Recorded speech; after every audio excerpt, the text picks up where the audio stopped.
लखा में नाकस मटीरियल से तैयार करदा शवारमा खाने से मुतअद्दिद अफराद अस्पताल पहुँच गए।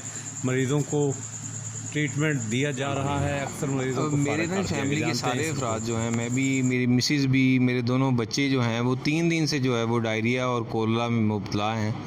ये बाबा फरीद वालों से हमने शवारमा लिया है और आज जब हॉस्पिटल हम आए हैं तो यहाँ भी काफ़ी सारे पेशेंट और भी थे, वो भी यही क्लेम कर रहे थे कि जी हमने बाबा फरीद वालों से जो है वो शवारमा खाया है और उसकी वजह से जो है फूड पॉइजनिंग सबको हुई है। कितने लोग आपके? मेरे 4 अफराद हमारे घर के हैं जी, और मेरे हमसाए के हैं 4-5 लोग वो हैं, वो भी इसी फूड पॉइजनिंग की वजह से जो है वो। क्या नाम है उनका? मकसूद आलम के बच्चे हैं, मकसूद आलम के बच्चे हैं, वो भी इन्वॉल्व हैं और मेरी फैमिली सारी जो है वो डिस्टर्ब हुई है शवारमा खाने की वजह से। अभी जो है वो ड्रिप वगैरह लगी हैं, चले गए बच्चे, चले गए हैं।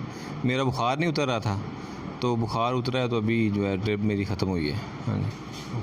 फ़र्द है, उनमें एक बच्ची है, एक लेडीज़ है, वो डिलीवरी वाला मसला, इन्होंने वो ड्रिप वगैरह भी नहीं लगे। इन्होंने कहा ये कि सीरियस है, ये आप गाड़ी ले जाएँ, ये साहिवाल ले जाएँ, ये लाहौर ले जाएँ।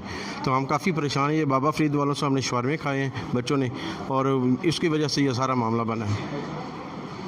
वाले अंकल से गुजारिश करती हूँ कि मैंने शवारमा खाया था और मैं हॉस्पिटल में एडमिट हूँ। मेरी मम्मा और बहन ने भी खाया, उन्हें भी ड्रिप लगी है। मैंने बाबा फरीद से शवारमा खाया है जिसकी वजह से मैदा ख़राब हो गया है, उल्टियाँ आ रही हैं, मोशन वगैरह आ रहे हैं, बहुत ज़्यादा तबीयत ख़राब है।